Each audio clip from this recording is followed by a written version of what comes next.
दोस्तों, आज की कहानी एक ऐसी सच्ची घटना पर आधारित है जो हमें जिंदगी की किसी भी परिस्थितियों में चट्टान जैसा डट कर खड़े होने की सीख देती है। ये कहानी एक ऐसे इंसान के संघर्ष से रूबरू करवाती है जिसने एक विश्व प्रसिद्ध कंपनी में सफाई कर्मी का काम करके उसे बर्बाद होने से बचा लिया। वो साधारण सा आदमी अपनी असाधारण सोच के बदौलत रातों रात स्टार बन गया। लेकिन सोचने वाली बात यह है कि आखिर इस इंसान ने कमाल किया तो किया कैसे वो देखते देखते फर्श से अर्श तक पहुंच गया। चलिए जानते हैं। दौर था 1996 का। रिचर्ड मॉन्टेनेस नाम का गरीब मैक्सिकन लड़का अपने शराबी पिता के साथ एक वाइनरी में काम करता है। एक अल्पसंख्यक समुदाय से ताल्लुक रखने की वजह से और ऊपर से गरीबों की मार चलने के कारण रिचर्ड को वो सभी चीजें झेलनी पड़ती है जो दुनिया में किसी भी कोने में एक आम इंसान की जिंदगी बर्बाद करने के लिए काफी है। उसे स्कूल में काफी परेशान किया जाता है। बदमाश अमेरिकन लड़के रिचर्ड को हमेशा तंग किया करते हैं। लंच के बाद उसके बरीतों को भी बर्बाद कर देते हैं। ये समझिए बेचारे का जीना हराम करके रखा।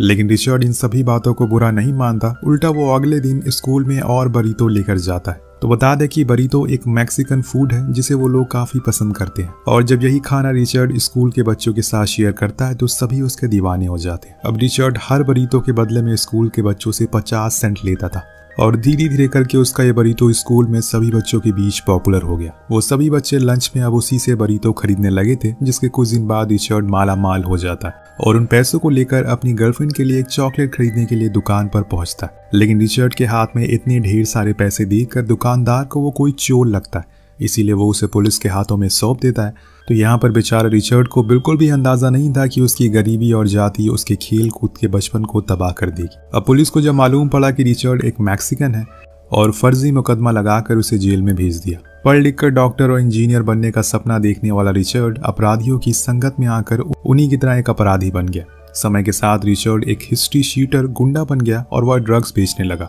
अपनी स्कूल के दिनों की गर्लफ्रेंड जूडी के साथ ऐश से दिन गुजारने लगा।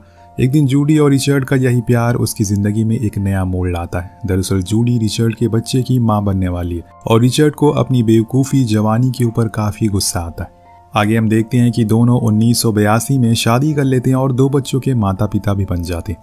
अब रिचर्ड ड्रग्स के काले कारोबार से दूर रहकर एक साफ सुथरी जिंदगी जीना चाहता है। वो बिल्कुल भी नहीं चाहता कि उसके गंदे कारनामों की छवि उसके बच्चों पर पड़े। वो एक अच्छा पिता बनना चाहता है, इसीलिए बतौर इलेक्ट्रीशियन का काम करने लगता है और जूडी भी सेल्समैन का काम करके घर की रोजी रोटी संभालती रहती है।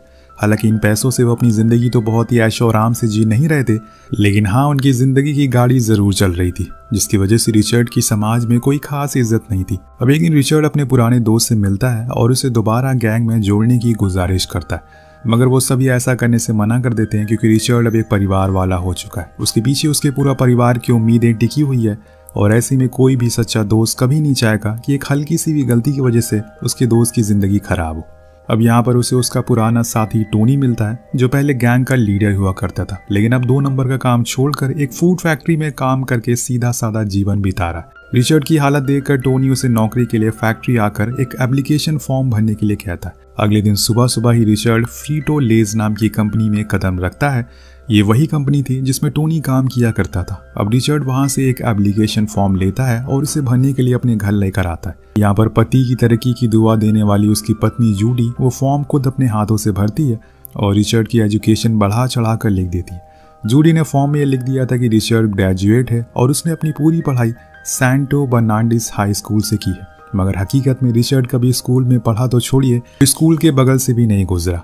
बदकिस्मती से रिचर्ड का यह झूठ इंटरव्यू में पकड़ा जाता है, मगर फिर भी फैक्ट्री का मैनेजर उसे एक मौका दे देता है और फैक्ट्री में सफाई कर्मी के तौर पर ज्वाइन करवा लेता है। अब रिचर्ड के लिए इतनी बड़ी फैक्ट्री में काम करना गर्व की बात थी, फिर चाहे वह सफाई कर्मी का ही काम क्यों ना हो।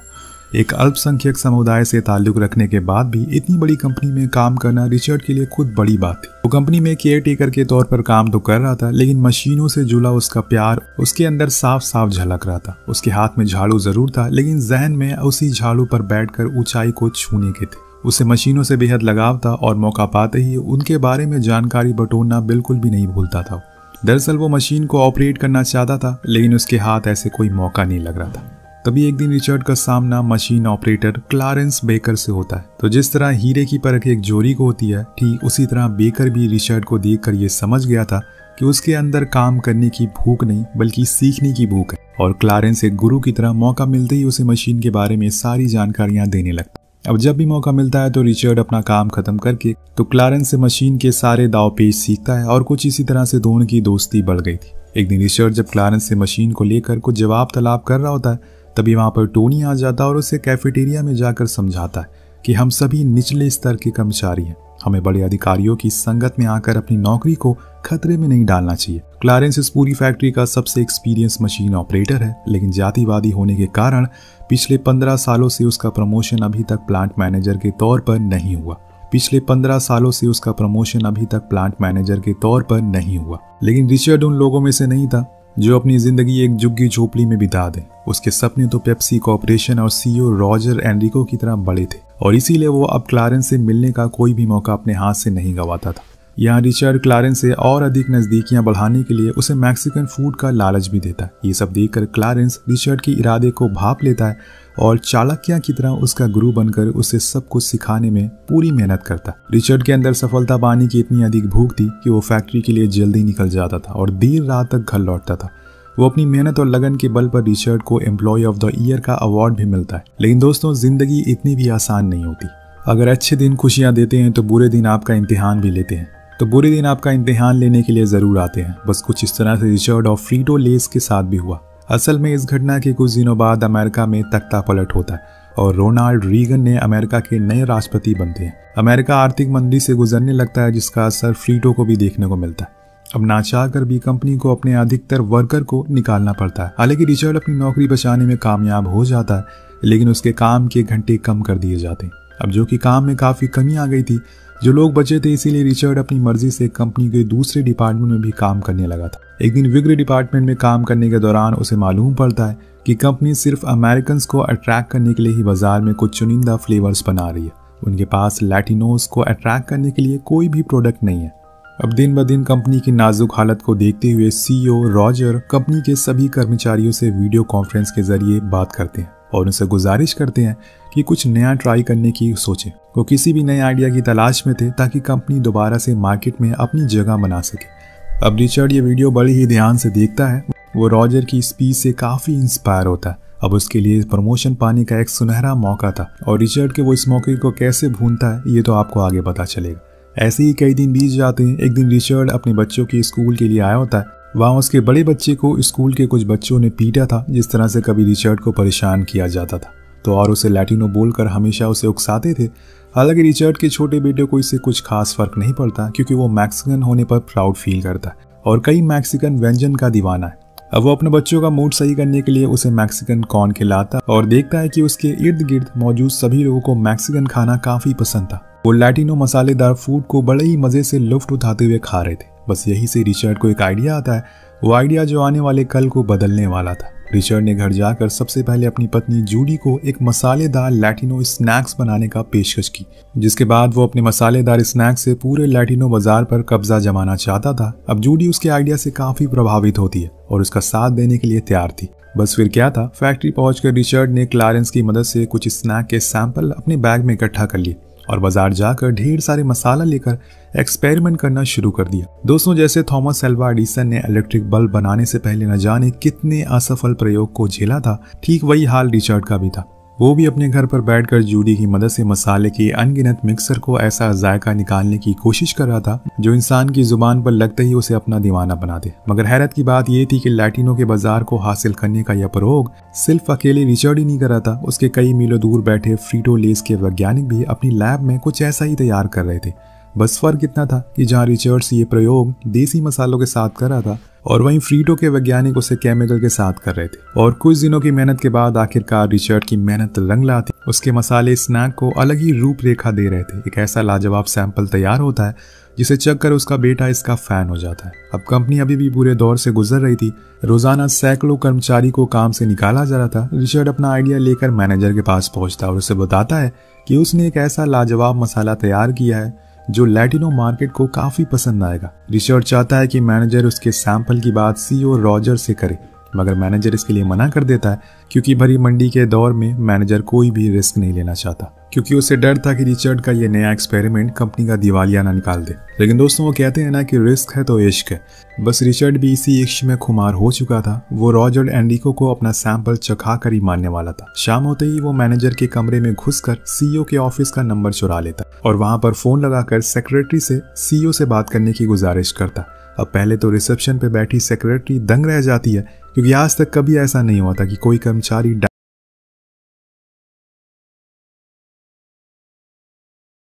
डायरेक्ट सीईओ से बात करने की गुजारिश करे। लेकिन अभी कंपनी बहुत ही बुरे दौर से गुजर रही है, इसीलिए वो उसका फोन कनेक्ट कर देती है। अब रॉजर की आवाज़ सुनते ही रिचर्ड ने बिना अपना समय गवाए ये बताना शुरू कर देता है कि सर मैं मैक्सिकन हूँ, मेरी तरह भी मैक्सिकन है जो स्नैक्स बेहद बहुत पसंद करते हैं, अगर वो मसालेदार हो तो सोने पर सुहागा हो। रिचर्ड आगे रॉजर को बताता है कि उसने अपने खुद के मसाले बनाए हुए हैं जो कि स्नैक्स पर पड़ते ही उसे जायकेदार बना देते हैं, और ये सभी चीज़ें मैंने आपकी वीडियो को देखकर ही करने की कोशिश करी है। रिचर्ड की बातों में रॉजर को कहीं ना कहीं दम नजर आता है और वो उसके सैंपल को टेस्ट करने के लिए राजी हो जाते हैं। अगले दिन जैसे ही रॉजर रिचर्ड के सैंपल को अपने मुंह से लगाता है, वो थोड़ा तीखा ज़रूर लगता है लेकिन इतना टेस्टी होता है कि कोई भी वाकई उसका आदी हो जाए। रॉजर को स्नैक का सैंपल इतना उम्दा लगता है कि वो रिचर्ड को अगले 2 हफ्तों बाद फ्रीटो लेस के प्लांट में आने का न्योता देता है। अब मैनेजर को ये सब बात जब पता चलती है तो वो रिचर्ड पर काफ़ी गुस्सा होता है। उसे ऐसा लगता है कि किसी भी कर्मचारी के आइडिया पर ऐसे ही इतना बड़ा एक्शन नहीं लेना चाहिए, ये समझदारी का फैसला नहीं है। वो इस बात पर भी खौफ में था कि कहीं अगर रिचर्ड का यह फैसला गलत साबित हुआ तो सारे बचे कुचे कर्मचारी के साथ साथ उसकी भी नौकरी चली जाएगी। अब दोस्तों ये ऐसी सिचुएशन है कि कोई भी नया एक्सपेरिमेंट करना एक खतरे से खाली नहीं है, क्योंकि कंपनी पहले ही लॉस में है और यही डर रिचर्ड को भी सताने लगता है। वो सोच सोच कर रिचर्ड को रात और दिन नींद नहीं आती थी। जूडी अपने पति की ऐसी हालत देखकर अच्छे से समझ सकती है, तो वो उसे समझाती है कि तुम प्रेजेंटेशन की तैयारी करो, बाकी मेरे ऊपर छोड़ दो। कॉन्फ्रेंस रूम में मीटिंग शुरू होती है। वो अपनी पत्नी की लिखी हुई स्पीच को सबके सामने पढ़ने की कोशिश करता है, लेकिन ये सब चीज़ें उसे ज़्यादा देर तक बांध के नहीं रख पाती। उसे ये सारी चीज़ें दिखावा लगने लगती है और फिर वो अपने पुराने अंदाज में प्रेजेंटेशन देने की कोशिश करता है। अब वो सीधे ही कॉन्फ्रेंस रूम में कहता है कि आप लोग जो प्रोडक्ट बनाते हैं वो सिर्फ अमेरिकन को ध्यान में रखते हुए बनाते हैं, आप कभी लैटिनोस के बारे में नहीं सोचते और उनके लिए तो ये सिर्फ एक कचरा है। लैटिनोस को मसालेदार और तीखी चीज़ें पसंद है, मार्केट में उसकी बेइंतहा कमी है। भले रिचर्ड को बिजनेस के टर्म नहीं बताते, वो धंधे पानी की दुनिया में अनजान हो, लेकिन उसे लोगों से जुड़ना अच्छे से आता था। वो जानता था कि लैटिनो मार्केट में कब्जा कैसे किया जा सकता है, अपने प्रोडक्ट को कैसे वहां तक पहुंचाया जा सकता है, और सीईओ रॉजर उसकी इस काबिलियत से खुश होकर उसमें इन्वेस्टमेंट करने के लिए राजी हो जाते हैं। यहाँ रॉजर ने शुरुआती पहल करते हुए 5000 पैकेट का टेस्ट करने के लिए मार्केट में उतारते हैं। इसका नाम उन्होंने चीटोस फ्लैमिंग हॉट दिया, लेकिन कई दिन बीत जाते हैं, उसका एक भी पैकेट मार्केट में नहीं बिकता। रिचर्ड के लिए बहुत ही कठिन समय होता है, क्योंकि यही वो पल था जब उसे अपने आप को साबित करना होगा।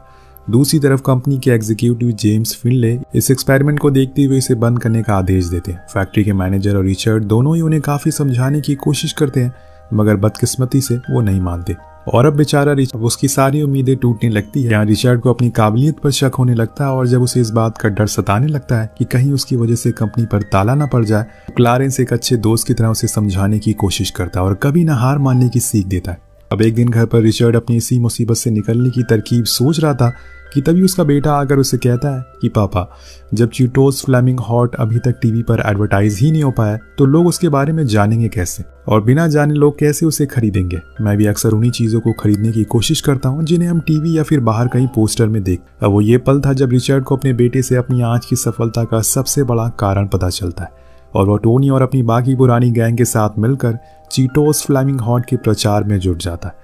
रिचर्ड फैक्ट्री में जाकर सभी कर्मचारियों से कहता है कि हमारा प्रोडक्ट इसलिए नहीं बिक पा रहा है क्योंकि वह लोगों तक पहुंच ही नहीं पा रहा है, और अगर आप सभी चाहते हैं कि हम सबकी नौकरी बनी रहे तो इसे लोगों तक पहुंचाना ज़रूरी है। जिसके बाद वो लोग डिसाइड करते हैं कि चीटोस को मैक्सिकन तक पहुंचाने के लिए सबसे पहले उन्हें लैटिनोस की कॉलोनी में बांटना होगा ताकि उनके मुंह में चीटोस फ्लैमिंग का स्वाद लग सके।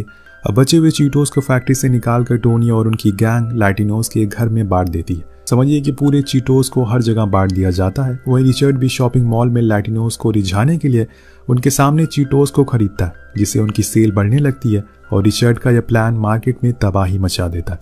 कई सालों से घाटा झेल रही कंपनी अब धीरे धीरे पटरी पर आने लगती है, जिसके बाद सीईओ रॉजर का उसके पास कॉल आता है और वो उसे फैक्ट्री में 5 मिलियन चीटोस को बनाने का ऑर्डर देते। ये सुनकर रिचर्ड बहुत ही ज्यादा इमोशनल हो जाता है, लेकिन अब उसकी जिंदगी बदलने वाली थी। अब इतना बड़ा ऑर्डर इतने कम लोगों के साथ पूरा करना मुश्किल था, इसीलिए कंपनी ने अपने पुराने सभी वर्कर को वापस बुला लिया था और इन लोगों में टोनी भी शामिल होता है। आज रिचर्ड की बदौलत उन सभी परिवार को फिर से खुशियां मिल गई और उनके लिए दिवाली जैसा अवसर था। सब बेहद खुश थे और हर कोई रिचर्ड की तारीफ कर रहा था। रिचर्ड के फ्लाइंग हॉट चीटोज ने न केवल कंपनी की डूबती नैया को बचाया बल्कि उसका करोड़ों का कारोबार भी करवाया। अब खुशियों की छड़ी यहीं पर नहीं रुकती। हम जान पाते हैं कि क्लारेंस को एक नया प्लांट मैनेजर के तौर पर प्रमोशन मिल चुका है। रिचर्ड को भी लगता है कि उसे भी कंपनी के लिए इतना कुछ किया, आखिर उसे भी प्रमोशन मिल जाएगा और वो मशीन ऑपरेटर बन जाएगा। मगर दोस्तों, वो कहते हैं ना कि ऊपर वाला जब भी देता है छप्पड़ फाड़ कर देता है, और सभी के दिलों पर राज करने वाले रिचर्ड को सीईओ एक ऐसा तोहफा देते हैं। उसे प्रमोशन तो मिलता है लेकिन मशीन ऑपरेटर के तौर पर नहीं बल्कि मार्केटिंग के डायरेक्टर के पद पर। अब जिस रिचर्ड के हाथ में थोड़ी देर पहले झाड़ू था, वो अब एक पूरे एयर कंडीशन कैबिन में बैठा हुआ उसका मालिक बन चुका है। जो कुछ देर पहले न जाने कितने मैनेजर और असिस्टेंट मैनेजर के नीचे काम कर रहा था, अब सभी लोग उसे सर बोलने वाले। और ये सब मुमकिन हो पाया है केवल और केवल रिचर्ड की दिन और रात मेहनत और लगन के बदौलत। अब जूडी भी अपने पति की डायरेक्टर बनने की खुशी को सुनकर रोने लगती है। डायरेक्टर बनने के बाद भी रिचर्ड ने अपने काम में कोई भी ढिलाई नहीं दिखाई। उसकी लगन और मेहनत के साथ उसने लैटिनो मार्केट में अनगिनत फ्लेवर निकालकर कंपनी को आसमान की ऊंचाई पर पहुंचा दिया, जिसके बाद उसे पेप्सी को कंपनी का टॉप एग्जीक्यूटिव भी बनाया गया और साथ ही साथ दुनिया उसे गॉडफादर ऑफ लैटिनो मार्केटिंग के नाम से भी जानती है। तो दोस्तों, आज की हमारी ये कहानी यहीं पर समाप्त हो जाती है, लेकिन जाते जाते हमें ये सिखा जाती है कि जिंदगी में हालात चाहे जैसे भी हो, अच्छे